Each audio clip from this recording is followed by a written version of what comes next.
Good day and welcome to the Dow Fourth Quarter 2020 earnings call. You may signal to ask a question by pressing star one at any time during today's presentation. Also, today's call is being recorded. I would now like to turn the call over to Colleen Kay. Please go ahead, ma'am.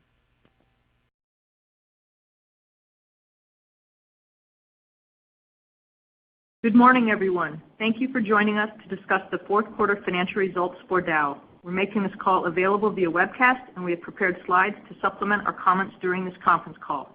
They are posted on the Investor Relations section of Dow's website and through the link to our webcast.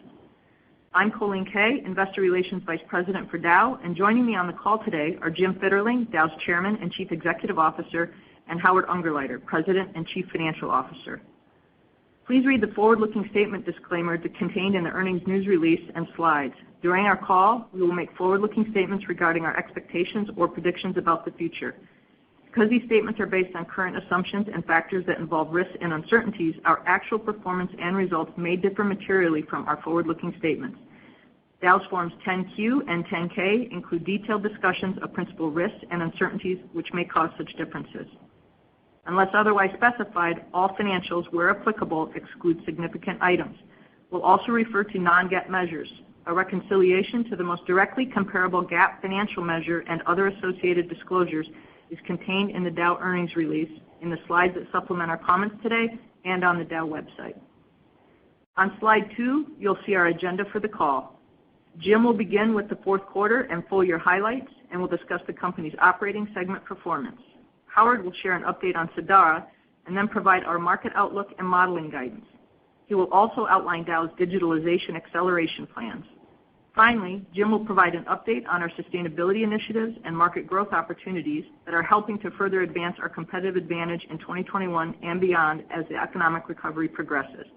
Following that, we will take your questions. With that, I'll turn the call over to Jim. Thank you, Colleen, and thanks to everyone for joining us. We hope that you, your families, are healthy and safe. Starting on slide 3, in the fourth quarter, the Dow team delivered results that exceeded expectations with sales and EBIT growth year over year, and a sequential net sales increase of 10%. As the global economy and market fundamentals continued to improve, demand drove volumes above or in line with pre-COVID levels across all operating segments. We captured strong durable goods and construction demand. We grew volumes in do-it-yourself architectural coatings and home care sectors, and we continued to benefit from solid demand and pricing momentum in packaging applications, supporting a sequential net sales increase of 12% in our packaging and specialty plastics segment. This volume increase, combined with improved pricing and margins, particularly in polyethylene and polyurethane applications, delivered 5% revenue growth and higher operating EBIT year over year. We supported these strong top-line results with a cash flow conversion of 93% in the quarter, driving our full-year rate up 30% versus 2019. Cash from continuing operations was $1.7 billion in the quarter, and free cash flow was $1.4 billion. Working capital was a $236 million source of cash, even with increased sales. We completed the sale of select U.S. Gulf Coast marine and terminal operations and assets, delivering another strategic non-operational cash lever. And improved financial and operational performance at Sadara was a key contributor in delivering positive year-over-year equity earnings. We also maintained our disciplined approach to capital allocation, completing additional deleveraging as we reduced net debt by $837 million in the quarter. And we continued to reward our shareholders through our industry-leading dividend. Overall, our fourth quarter performance was a strong finish to a year where Team Dow successfully overcame significant macroeconomic and other external challenges. On slide 4 is a brief recap of our full-year achievements. We adapted quickly to the global pandemic, and our agile approach to managing volatility in the markets, combined with our prudent adjustments to capital expenditures, proactive cost reductions, working capital interventions, plus delivery of unique cash levers, supported demand growth year over year in packaging applications, a nearly $500 million structural improvement in working capital, a strong uplift in cash flow from operations, free cash flow of $5 billion, and more than $2.6 billion in net debt reduction, and continued cash returns to shareholders through our industry-leading dividend. We achieved all this while also making significant progress toward our ambition to be the most innovative, customer-centric, inclusive, and sustainable material science company in the world. We found new ways to serve customers in a virtual world. We launched Dow's Mobility Science Platform to better serve an attractive market vertical. We reinforced Dow's commitment to inclusion and diversity through a bold framework to address systemic racism and inequality, and followed through with actions aligned to that framework. And we launched new aggressive targets to help eliminate plastic waste and reduce carbon emissions. I am incredibly proud of how the Dow team delivered solid performance and showed tremendous leadership on critical issues throughout 2020.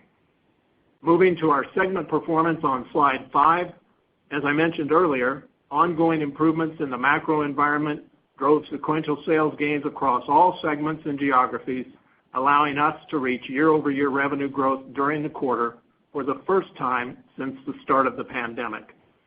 In the Packaging and Specialty Plastics segment, operating EBIT was $780 million, up more than $130 million versus the same quarter last year and sequentially.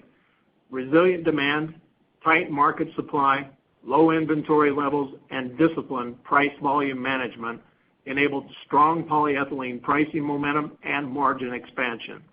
Notably, operating EBIT margins expanded 180 basis points year over year and 100 basis points sequentially. Compared to the prior quarter, net sales increased 12%. Price gains continued across all regions and most applications, particularly in consumer packaging, and the business delivered higher volumes with broad-based demand growth. The Packaging and Specialty Plastics business continued to see strong momentum through the end of the year.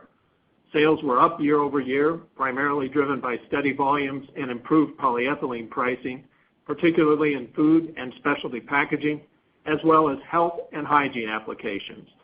Compared to the prior quarter, the business delivered local price gains in all regions, including double-digit gains in the U.S., Canada, and Latin America. Moving to the Industrial Intermediates and Infrastructure segment, operating EBIT was $296 million, up $75 million year over year and up $192 million versus the prior quarter. Supply and demand fundamentals in polyurethanes and construction chemicals, as well as higher equity earnings from improved performance at Sadara, drove this result.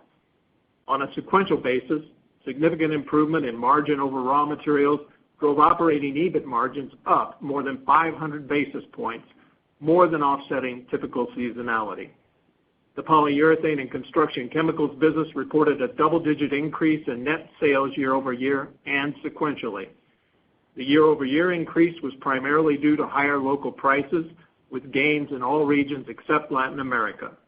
Compared to the prior quarter, sales growth was driven by strong local pricing in furniture, bedding, and appliance end markets. The Industrial Solutions business reported flat net sales versus the prior year period. Currency tailwinds and higher volumes in solvents for coatings, industrial fluids, electronics, and pharma applications were offset by pricing in industrial manufacturing applications. Compared to the prior quarter, net sales were up double digits due to sequential improvement in price and volume as industrial markets continued to recover and consumer end markets remained strong. And finally, the Performance Materials and Coatings segment reported operating EBIT of $50 million, down year over year. Volume growth in downstream silicones and coatings applications was more than offset by price and volume declines in siloxanes. On a sequential basis, operating EBIT was down $25 million as margin expansion in silicone applications was overcome by seasonality in coatings and markets. The Consumer Solutions business reported a decline in net sales. The business captured solid demand growth in home care, consumer and electronics, and high-performance building applications. These gains were more than offset by continued weak volumes in upstream siloxanes and in high-end personal care applications such as cosmetics as a result of paused social and workplace activities. On a sequential basis, volumes improved on recovery in mobility and transportation, as well as consumer and electronics end markets. The Coatings and Performance Monomers business achieved higher net sales year over year with volumes up double digits. The seasonality impact was moderate, and the business captured resilient demand for architectural coatings as consumers continue to focus on do-it-yourself projects at home. Sequentially, the business also experienced positive pricing momentum, particularly in acrylates, which was more than offset by seasonal weather-related declines for coatings applications in the Northern Hemisphere. And now I'll turn it over to Howard for an update on Sadara, our financial outlook, and our plans for digital acceleration. Thank you, Jim, and good morning, everyone. Turning to slide 6, the strong supply and demand trends that continue to benefit our packaging and polyurethanes businesses this quarter also benefited Sadara. The joint venture again delivered improved financial and operational results, driving equity earnings higher by more than $130 million year over year. We expect solid market fundamentals and an improving economy to continue to benefit the joint venture in 2021, supported by Sadara's feedstock flexibility and enhanced global cost curve position. We are also very pleased to report that Sadara declared project completion in the fourth quarter, removing Dow's $4 billion share of the guarantees that supported the joint venture's debt. In addition, in January of this year, Dow, Saudi Aramco, and Sadara reached an agreement in principle with the remaining lenders and Sukuk investors on key terms for its debt reprofiling, with formal agreements expected to be completed within the first quarter. As a result, Sadara is expected to be cash flow self-sufficient going forward. Key provisions of the reprofiling include an extension of the contractual debt maturity from 2029 to 2038, a modified repayment schedule aligned with Sadara's projected cash generation profile, including a grace period until June 2026, during which interest-only payments are required, no upfront payments of principal, and limited support in the form of much lower sponsor guarantees of Sadara's reprofiled debt in proportion to the sponsor's ownership interest. The impact to Dow's commitments are expected to include the following, which are in proportion to Dow's 35% ownership interest in Sadara. Dow will provide guarantees for $1.3 billion of Sadara's debt, effectively replacing approximately $4 billion of prior guarantees. Dow will provide guarantees for its portion of Sadara interest payments due during the grace period.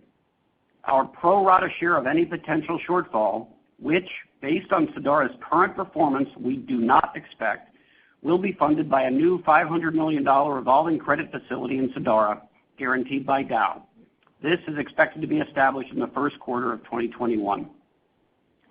And finally, Dow's existing $220 million letter of credit related to the guarantee of one future Sadara debt service payment will also be canceled. As a result of these actions, the company does not expect to provide any further shareholder loans or equity contributions to Sadara. Let's now turn to our modeling guidance for first quarter on slide 7.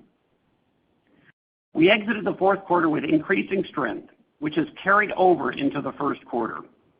The ISM Manufacturing New Orders Index is trending at its highest level in 10 years. In addition, low interest rates are supporting a resilient housing market, and deurbanization trends are driving U.S. housing starts to their highest point since 2006. We expect sequentially higher business results in the first quarter, with total sales in the range of $10.7 to $11.2 billion, driven by ongoing strength in our polyethylene and polyurethane value chains, improvement in our silicones franchise, and supported by our U.S. Gulf Coast ethane advantage. We will see some headwinds sequentially, with higher turnaround costs and the reversal of approximately $50 million in one-time benefits from the prior quarter. In the Packaging and Specialty Plastics segment, we enter the year with good pricing momentum, continued solid demand, and elevated break-even points for high-cost naphtha producers as a result of increasing oil prices. We expect these dynamics to be sustained through the quarter. The Industrial Intermediates and Infrastructure segment will continue to benefit from strong consumer durables demand, supported by automotive and housing sectors, and improvement in industrial end markets. These trends, combined with industry supply limitations and low inventories, should support pricing uplift, although we do see some cost increases from rising propylene pricing as well. And finally, for Performance Materials and Coatings, we expect silicones to benefit from ongoing demand expansion in consumer end markets, particularly in electronics, home care, and mobility, where our innovation advantages will continue to allow us to capture additional growth opportunities. In coatings, we expect DIY demand to remain elevated through the first quarter as consumer home improvement trends continue. There will be some turnaround headwinds in the quarter, including completion of a turnaround at our siloxane plant in China that was shortened in the first half of 2020 due to COVID-related labor and supply issues. Turning to slide 8, looking at the full year, we see strong market fundamentals in many of our key value chains continuing to drive improved operating performance year over year. And although we expect the pace of recovery to moderate, it is still likely to be uneven quarter to quarter as the vaccine distribution and new strains evolve. As usual, we're providing you with our best full-year estimates of several income statement and cash flow items, which are noted on the slide. Consistent with our capital allocation priorities and based on our improved forward outlook versus 2020, we're increasing our capital expenditure target year over year to $1.6 billion, and we're targeting an additional $1 billion in deleveraging. Sadara, as previously mentioned, will be a $350 million tailwind for the year with no planned cash contributions. We expect equity earnings to be flat year over year as the margin resiliency we see across the portfolio is offset by higher planned JV turnaround expenses. Total turnaround spending will be up versus the prior year as we continue to ensure the reliability of our facilities. And as mentioned last year, we expect our $300 million EBITDA restructuring program to be substantially complete by year end. We're also providing a share count estimate for the year. However, assuming the sustained EBITDA improvement, we will look at reinstituting our share buyback program later in the year for the purpose of covering dilution. And finally, we expect a full-year tax rate in the 23 to 27% range. Moving to slide 9, the events of 2020 provided an opportunity for us to rapidly accelerate our focus on the value of digitalization. Through our digital advances and capabilities, we were able to continue innovating, improving the customer experience, and optimizing our operations. It has become clear that the escalation of digital interactions and transactions driven by COVID-19 will only help us accelerate the delivery of our ambition and be an important part of our customer experience in the future. So building on this solid foundation, today we're announcing plans to further advance our digitalization efforts by investing in 3 key areas. First, expanding digital tools like machine learning and advanced digital modeling to accelerate material science innovation and put innovation capabilities directly in the hands of our customers. Second, further enhancing our e-commerce buying and fulfillment experience for our customers. And third, adopting additional real-time digital manufacturing insights, operational data intelligence, and demand sensing, all to enhance the productivity and reliability of our operations. We expect these actions to deliver more than $300 million in incremental annual run rate EBITDA generation by year-end 2025, with an additional one-time $100 million improvement in structural working capital efficiencies. To realize these gains, we will spend approximately $400 million over the next 2 years, with an attractive risk-adjusted return on investment exceeding our internal hurdle rate and an expected payback of less than 3 years. Our goal is clear. Our digital acceleration will help us continue to transform how we work and, importantly, how we engage with our customers. With that, I'll turn it back to Jim. Thank you, Howard, and please turn with me to slide 10. For more than 3 decades, sustainability has been an imperative to our business. And last year we announced new breakthrough targets focused on reducing our carbon footprint and addressing plastic waste. We see these targets as a catalyst for growth and innovation. We've discussed with you our progress on key initiatives to advance the circular economy for plastics, and today we want to provide visibility on our comprehensive approach to reducing carbon emissions. Over the past 15 years, Dow has reduced our overall emissions by 15% while growing our business. And we see a viable pathway to reduce our net annual carbon emissions by another 15% by 2030. This pathway begins with targeting further efficiencies and optimization at our sites, sourcing renewable energy and clean power, and implementing new emission management technologies. We're working with utilities and regulators to supply clean purchased power to a majority of Dow sites by 2030. We're making good progress. Last year, we increased our agreements to purchase cost-competitive renewable energy in Kentucky, Texas, Brazil, and Spain, and we're preparing for the full transition of our Terneuzen operations. We're also working to optimize the energy efficiency of our sites by lowering our energy use and developing breakthrough technologies such as electric ethylene steam crackers, carbon capture and sequestration, and the potential use of blue hydrogen. Dow could be among the first in the industry to do so by 2030. We recognize that achieving these goals will also require partnerships with governments, regulatory agencies, and other external groups to support the economics of these technologies and evolve regulatory frameworks to focus on emissions reduction. Widespread support for decarbonizing emissions is driving demand across the value chain, and Dow is well placed to continue to lead and benefit from this evolution. Many Dow products lower our customers' emissions more than the carbon emissions used to produce them, like enabling lighter, safer, and more fuel-efficient automobiles, more energy-efficient buildings, and food that stays safe and fresh longer, all critical for a world set to add 2 billion people by 2050. Ultimately, Dow wins by making our cost to implement this transition lower than our competitors and the value of our products higher. Our objective is to establish a resilient portfolio of lower carbon footprint products to meet rising demand, capture market share, and grow value while reducing emissions for Dow, our customers, and the planet. Moving to slide 11, as we look to 2021 and beyond, we are well positioned to capture additional value growth. Throughout the pandemic, new consumer behaviors emerged that have driven strong demand for our products, and we expect these trends to continue benefiting Dow's consumer-led portfolio even as the pandemic diminishes. Consumers have become accustomed to new ways of purchasing and interacting. Increased in-home delivery and takeout dining, paired with heightened awareness of food hygiene and security, will sustain demand strength for food and consumer packaging.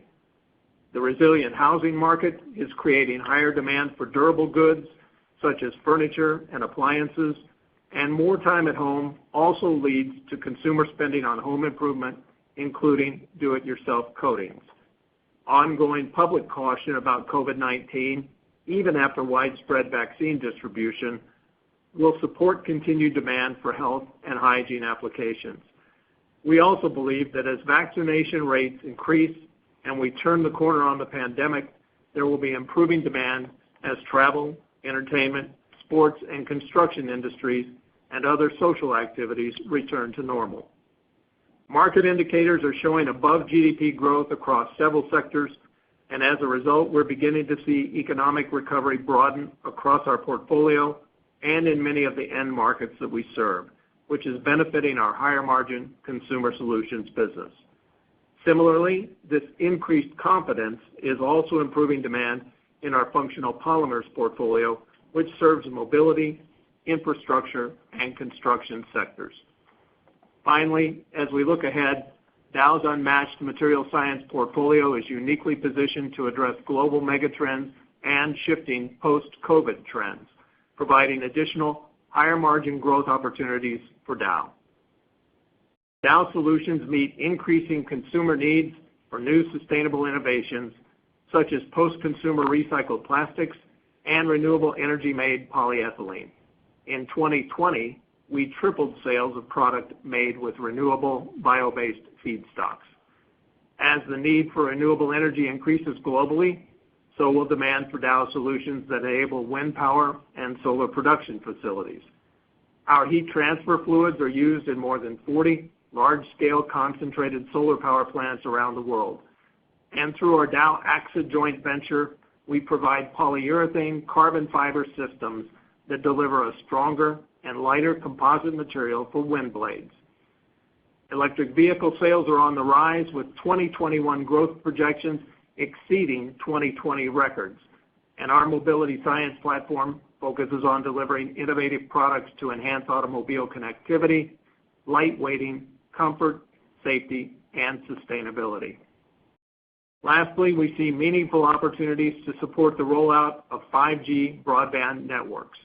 For example, last year we launched new high-performance thermal gel that promotes both environmental sustainability and efficient assembly of essential 5G infrastructure. Underpinning these tailwinds are the global foundational advantages and discipline that set Dow apart. Our unmatched portfolio, global scale, low-cost structure, and industry-leading feedstock flexibility give us a competitive edge. Further, the actions that we took in 2020 to bolster our financial position, including the execution of a restructuring program and our disciplined focus on cash generation, provide the financial strength and flexibility to support our growth trajectory in line with our financial and operating playbook. To close, 2020 was a challenging year for our world, but I could not be more proud of Team Dow's performance, nor could I be more confident in our future. Dow's competitive advantages are clear. We have significant growth opportunities ahead of us, and the actions that we've taken position us to outperform our peers. With that, I'll turn it back to Colleen to open up the Q&A. Thank you, Jim. Now let's move on to your questions. I would like to remind you that our forward-looking statements apply to both our prepared remarks and the following Q&A. Operator, please provide the Q&A instructions. Thank you. If you would like to ask a question, please press star followed by the digit 1. If you are using a speakerphone, please make sure your mute function is turned off to allow your signal to reach our equipment. Please limit your question to one question only. Once again, star 1. And our first question, we'll hear from Bob Koort with Goldman Sachs. Thanks very much. Good morning. Jim, I was hoping maybe you could give us your appraisal of what's going on, and particularly in the polyethylene markets. 2020 was certainly a surprise. The resilience of demand was quite good, and I guess the fear of a wave of capacity overwhelming the industry didn't materialize. But how do you sort of see the supply-demand setup going into 21?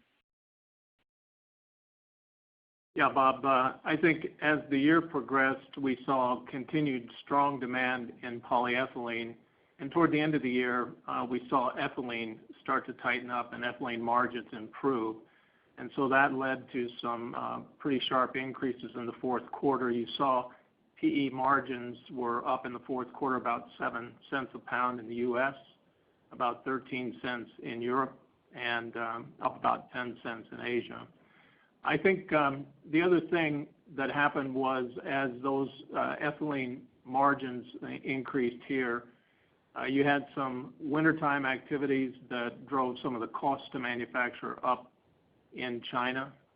So you saw competing technologies like coal to olefins, where coal prices were up $200 to $200 a ton, mainly because of a polar vortex and the fact that they were having some squabbles with the Australians about coal imports, so they weren't able to get it.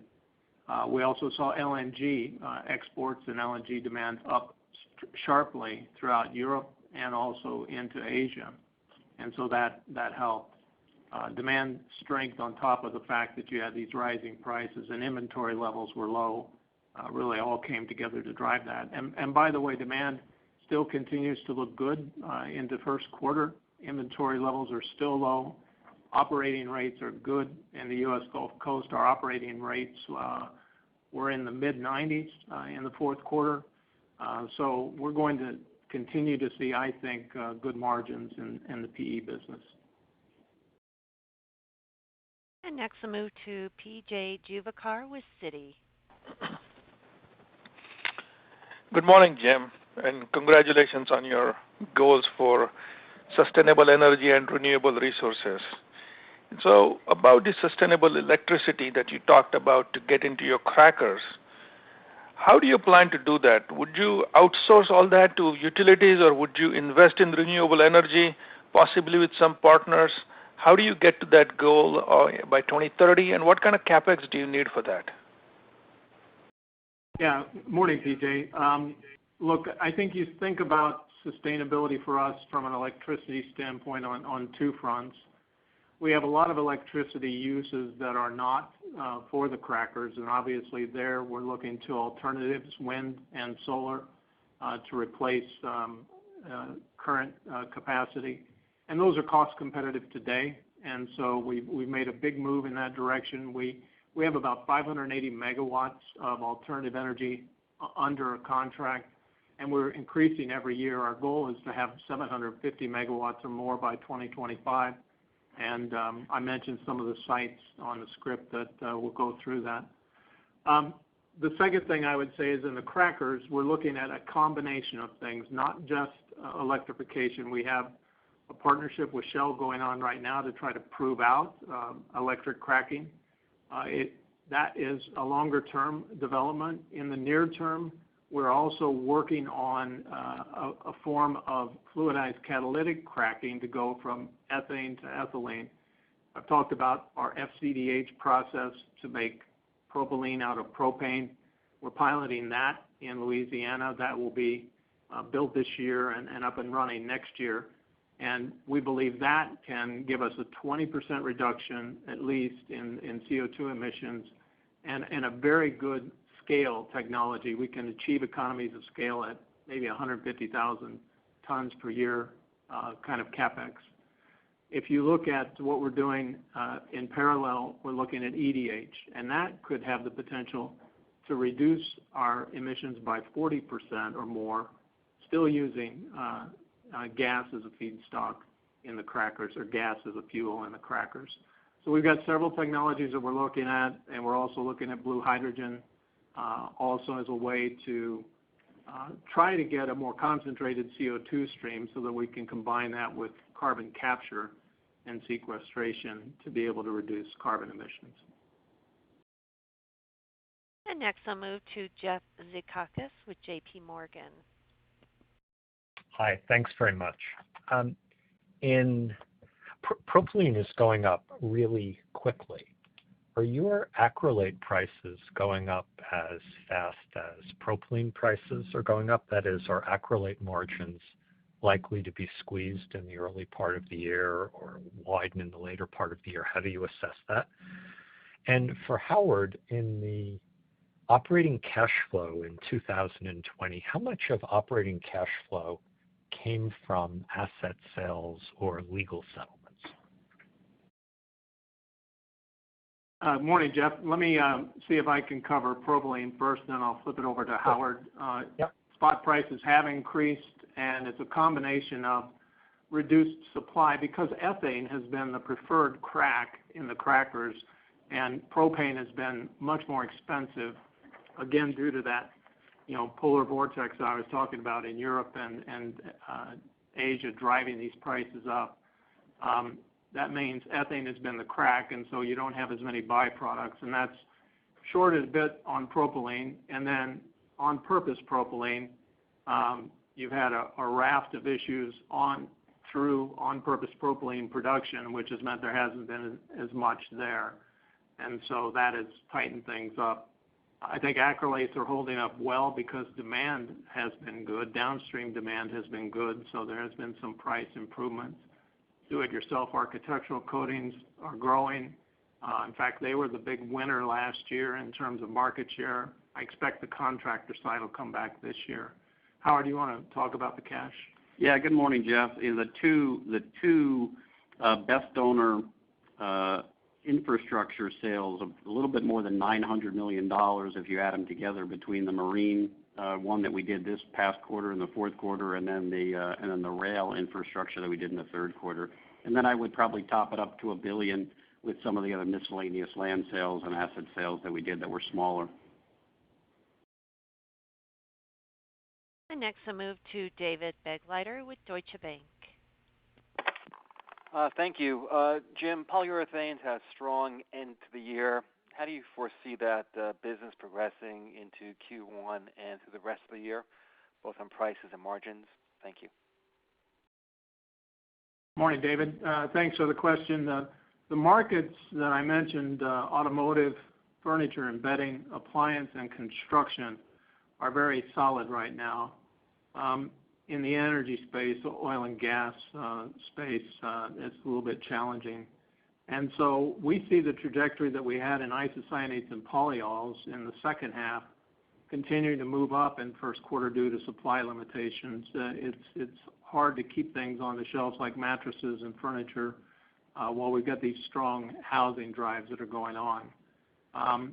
We are seeing the automotive sector come back. Obviously, we saw it big in electric vehicles, which set records in 2020, and I think are going to crush those in 2021. But internal combustion engine vehicles coming back as well. And that is good demand and strong order patterns, even without some of the bigger capital-intensive markets being back on stream. So like the large-scale industrial construction, those types of markets. So I think we've got a good demand pattern ahead of us. Housing starts is a very, very solid sign, highest we've seen since 2006. So that drives a lot of content for our products. And we'll move on to Lawrence Alexander with Jefferies. Good morning. I guess two housekeeping questions. It's been a while since we've had normal seasonality, so how do you think about normal seasonality playing out with respect to Q2 and Q3 relative to Q1? Good morning, Lawrence. I think I understand your question, so let me see if I get it, and then I'll ask Howard in case I didn't. Normal seasonality that we would typically see a strong second quarter, but having said that, we go into first quarter this year with supply chains being relatively lean, very little inventories in almost all of them, and we've got strong demand going into the first quarter. So it feels like you have a first quarter, second quarter, pretty strong season, and we typically see second quarter and into third quarter being the strongest part of the year. I think because of tightness, you're going to continue to see that. Secondly, last year, there was a lot of unplanned activities in things like polyethylene that took a lot of capacity offline. This year, there's a lot of planned activity for turnarounds because of activity that didn't happen last year due to COVID. So you're going to have, on a planned basis, almost the same amount of capacity offline as you did last year before you ever get into any unplanned events. And those things to me mean a pretty strong start to 2021. And I'm optimistic that as the vaccination rates improve, we're going to start to see people return more to normal, and we certainly are making progress on getting people vaccinated. Anything I missed, Howard? No, maybe just to put some math on the turnaround numbers. I mean, last year we really crunched down on the number of turnarounds. This coming year we'll have about $400 million of higher turnaround spending. 300 of that in our core business, about 100 million in our joint ventures. And as Jim said, the bulk of that's going to be in Q1, 2, and 3. So just to factor that in as a bit of a headwind, Lawrence.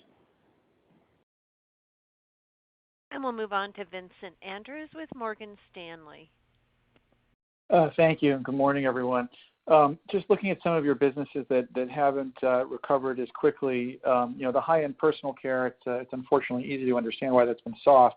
But I'm just wondering, maybe if you could talk about how you're anticipating that coming back and when, and in particular, if customer inventory levels, I'm assuming they've been worked down pretty hard. So, do you think that they're going to need to rebuild before the second half, assuming, the vaccines are reaching critical mass by then and hopefully some return to normality is taking place, or are we more likely to see just sort of a smoother recovery there? How do you foresee that playing out? And then just as a housekeeping question, well, never mind. I'll just leave it there. All right. Thanks, Vincent. I would say 2021, we're seeing strength in some of those specialty growth rates right now. So I think building and construction is going to be up, probably up in the 3 to 4% range. Electronics, 6% or more. Industrial, up 9. Industrial was off quite a bit last year. Mobility, maybe up 11%. Home and personal care will still be up, even though probably not as high as 2020, because you had some of that pre-COVID buying and that surge that we saw in the third quarter, second quarter, third quarter. And I do think personal care will come back. I think it'll come back probably up 4%. We are taking advantage of, we had some scheduled turnaround time in first quarter last year when the pandemic hit in China. We're actually completing that work right now in China, so that's got some siloxanes capacity offline. But because building and because the high-end personal care demand haven't been there, that's been okay. So we'll get those things done in this quarter. The other thing we've been doing is debottlenecking a lot of our downstream capacity. So we've done a lot of projects downstream to get what we call our specialties business ready. And I think we're getting ahead of what will be some pent-up demand once we hit an inflection point on these vaccinations. Certainly people are tired of being at home. They want to travel. They want to get back to life as normal, and that'll open things up. And we're gearing up that we should see some of that in the second half of the year. And next we'll hear from Jonas Oxgaard with Bernstein. Hey, good morning. Morning, Jonas. I was hoping you could comment on what's happening with your JVs in a little more detail, particularly the Thai JV. If we're looking at your page 14 here, your EBITDA went down a lot, but your net income went up. And so I'm wondering what happened and how are we going to think about this going forward? And then on Sadara, do you have any preliminary ideas of how we should be thinking about the repayment schedule? I'll hit Thailand and then I'll have Howard cover Sadara. Thailand had some turnaround activity in the quarter, so that was spending that hit them. And then I talked a little bit about that wintertime situation. Essentially, you had a drive up in naphtha costs as all the alternatives went up, and so that put some squeeze on in the marketplace. So I don't think there's anything out of the fourth quarter results that you should look at and think that it's something you should project forward. I think it's very situational. And Howard, maybe you want to talk about Sadara and the payment schedule? Yeah, Jonas, look, thanks for the question. I mean, I couldn't be prouder of the Dow, the Saudi Aramco, and the Sadara team. It's about 18 months worth of work that got us to this point where we've got the agreement in principle with the entire lending syndicate, so commercial banks, ECAs, as well as the Sukuk investors. So we've got a 5-year grace period where no principal is due until June of 2026. We've matched the principal from 2026 out to 2038 with the projected earnings and cash flows. And in terms of the next 5 years, on a 100% Sadara basis, you're looking at about between $300 and $350 million of interest expense. So our share would be about $100 to $125 million a year. But I would say based on Sadara's current performance as well as all of the plans that they have in place, they will be cash flow self-sufficient for this year and going forward. So we do not expect to put any cash into Sadara. So that's a $350 million tailwind year on year.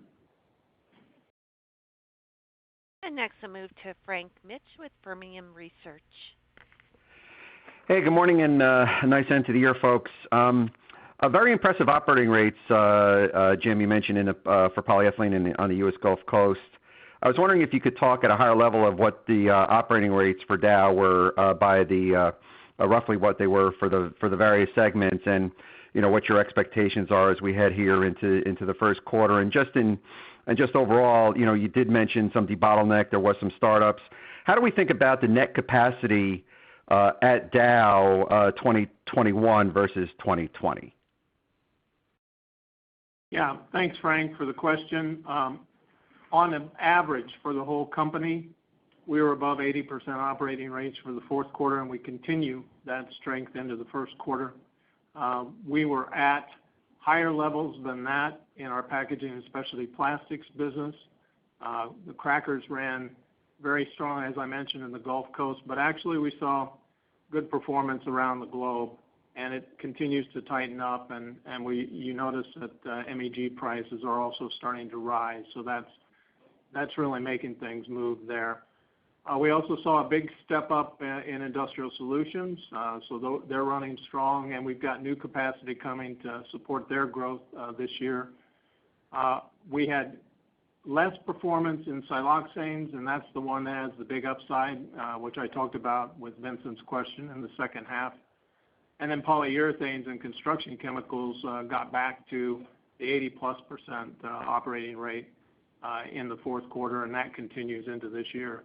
So we still have upside to deliver. We are going to continue to run the assets hard. We have been spending on reliability to make sure that we can deliver more out of those assets.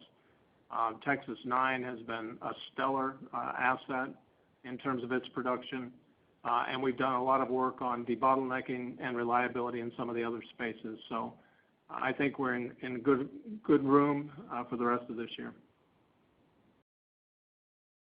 And next, I'll move to John Roberts with UBS. Thanks. A nice quarter, guys. We're reading a lot about how much shipping activities are challenging and freight costs are up a lot. How much is it contributing to the tight markets and higher pricing? And is it impacting more than just polyethylene? Frank, we've seen some shipping rates on marine pack cargo, primarily due to the fact that containers you've got a container dislocation. China's had some pretty high export levels, and so some empty containers have been moving back to China. Mostly that's been reported in the ag sector, not so much in the plastic sector. I think our supply chains are pretty well stocked in terms of containers, but we keep a close eye on it. So I don't anticipate anything that's long lasting. I think we'll work through this, and it's just a sign of some of the supply chain imbalances. China came back fast from COVID, and we're coming back now, and so things can from time to time get dislocated. And we'll move on to Hassan Ahmed with Alembic Global. Morning, Jim. Jim, a question around 2021 outlook. Look, I mean, as I sort of heard all your comments about, the different product chains, I'm taking a look at the exit pricing sort of levels for be it ethylene, polyethylene, MDI, as we exited 2020, significantly higher than 2020 levels, right? Average levels. And then, it seems supply-demand fundamentals, ethylene, polyethylene, MDI-wise, should tighten up through the course of 2021. You were alluding to how the turnaround schedule for spring and summer for most of these products is pretty heavy, right? And there seems to be a perception that in the back half of the year, as the vaccine rollout happens, people hit the streets more and the like, oil prices go up higher. So, I mean, as I sort of piece together all these things, it seems 2021 earnings could be significantly higher than 2020. I mean, am I missing something here? I mean, is there a fly in the ointment? Thank you for the question, Hassan. I think you're on the right path. We not only beat in the fourth quarter, but we guided higher. I want Howard to walk you through the first quarter guidance, and I think that's instructive to the way you're looking at the year. Yeah, Hassan. I mean, we think about it in a very similar way as you. But I mean, look, let's start one quarter at a time. So if you go from Q4, where we printed the 178 from an EBITDA perspective, and you look at your comment about margins expanding, you look at polyethylene margins, isocyanate margins, MEG margins, I would bucket about $250 million of higher EBITDA sequentially between all three of those chains, just because of your point about ending the year at higher margins and margins moving up. Then I would say you got to take two deducts. There's about $50 million of higher turnaround spending sequentially, really related to the Zhangjiagang plant in China, and the siloxanes plant that Jim talked about in the prepared comments. And then there was about $50 million of one-time items that we had in the fourth quarter that won't recur. A couple of land sales as well as an IPO that happened that we were able to monetize out of our venture capital. So, overall, earnings are going to be up sequentially, and your point is right. They should be up year on year. I think the open question, and Jim maybe give some comments on the back half of the year, but all things right now are pointing up. Yeah, I think the first half looks solid, and I believe that as we get more people vaccinated around the world, I think we're going to see more economies open up and things get back to more normal types of activities. And next we'll hear from Kevin McCarthy with Vertical Research Partners. Good morning. Question for Howard on cash flow prospects for 2021. Howard, I think you already spoke to the uplift related to Sadara as well as some maintenance activity considerations. I was wondering if you could step through other non-earnings related cash considerations such as working capital, some of the digital investments you talked about, any cash required for restructuring or other considerations that would help you or be a headwind on the cash generation front, versus the impressive conversion numbers you posted for this year? Yeah, I'd point you to the full year 21 modeling guidance slide, but just a couple of the high points. Look, CapEx is going to be $350 higher. Mandatory pension will be flat. The restructuring program will be about a $350 million cash outflow, but we won't have any outflow. We finished the Dow DuPont separation, so those basically offset each other. On the digital side, we'll spend about $150 million, but Sadara will be a $350 million tailwind as I talked about. The dividends, from our JV companies will be down about $200 million just because we get those dividends from, in about a year in arrears. So with earnings down in 2020, we'll see dividends down in 2021, but that should reverse in 2022. And then I would say, look, we had a number of non-operating cash flows in 2020, and we're probably not going to be able to deliver the same number because that was a big number. We delivered $5 billion of free cash flow out of this machine, which was the best performance since 2013 on an apples-to-apples basis, as best you could construct it. But we will have additional tailwinds. So we are working on additional structural improvements in working capital. In the fourth quarter, you saw some of that shine through. We had working capital be a source of cash, even though sales was up, which is, hard to do. So we'll look to get another $250 or $300 million of structural improvement in working capital. We still have the top-up payment from the second Nova litigation. That's still going through the courts, so we'll see if that's a 2021 event, but that should still be several $100 million. And then, we're still working on best owner lens sales. So I don't have a number for you, but, if we're able to deliver on those projects, that should also be several $100 million, probably in the back half of the year. And we'll move on to John McNulty with BMO Capital Markets. Yeah, thanks for taking my question. So I guess to that, like the cash flows are coming in, certainly stronger than expected and at really high levels, and the balance sheet's really been cleaned up. You've been doing this best owner approach and have sold off some assets. Looking at it from a slightly different angle, are there assets out there where Dow should be viewed as kind of the best owner, and should we think about M&A as an opportunity for you as we look forward, or is the cash flow that you generate really just going to be going down to paying down debt and whatever's left over taking down the share count? How should we be thinking about that? Yeah, morning, John. Let's walk through capital allocation priorities real quickly. Still, first and foremost, is safely and reliably operate the plants. That costs us about $1 billion a year. Continues to support that dividend. That's about $2 to $2.1 billion a year. We've got some further incremental deleveraging that we need to do in 2021. keep us on trajectory with what we've committed to the ratings agencies. We've got additional priorities to make sure that we're ready for I think, the pent-up demand that's coming as we reach these vaccination rates. So we've bumped up incremental growth CapEx. And as Howard said, we will have some cash to buy back shares toward the end of the year to cover dilution. Although if you look at our share count, we've been very steady since the spin. And then on top of that, to your point, most of the divestitures and the cash generation have been taking assets that are non-revenue generating, where there are infrastructure companies out there today that value those and can use those as a growth platform, and liberating those from our balance sheet. We'll continue to do that. On the other side, we will look at bolt-on M&A. We've talked about that being, not in the billions, but smaller. And that's where we can bring in a technology or a gap in our platform and take advantage of our global footprint to really rapidly grow that, as well as get that into our machine and get some economies of scale out of it.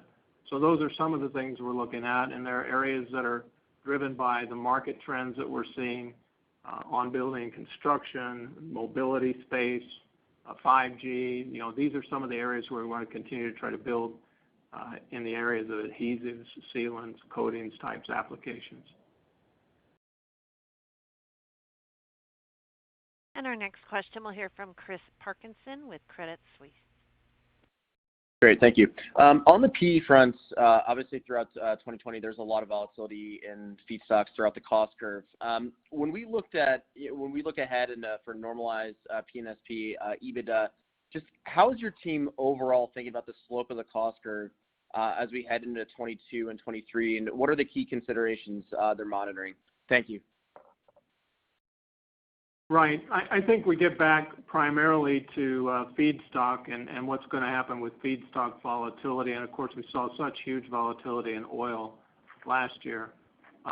Most of our feedstock is natural gas liquids, and gas production has been very resilient. And I think gas production is going to continue to be strong next year. We didn't see much of a decrease last year, maybe 10%. And we're already getting back to the levels that we had prior to the COVID pandemic. The other thing that people aren't forecasting in some of the natural gas outlooks is the fact that there are so many drilled and uncompleted wells out there, and companies are moving up the learning curve on being able to get those wells completed. And so I think that's going to bring back a lot of supply in the back half of the year. Even with that ethylene tightness I talked about, even with propane going up because of wintertime, and even with naphtha going up because you didn't have as much refining capacity, the reality was ethane was still in supply, even at 75% a million BTU frac spread. And I think it's going to continue to stay that way. That natural gas production is going to bring back more ethane to get split out here. So I feel good about our position. We have the capability to capture that better than anybody in the industry. And I think we're in for a year ahead where, our view, natural gas is kind of range bound, and $3 a million BTU is probably the high end. And next we'll hear from Arun Viswanathan with RBC Capital Markets. Great, thanks.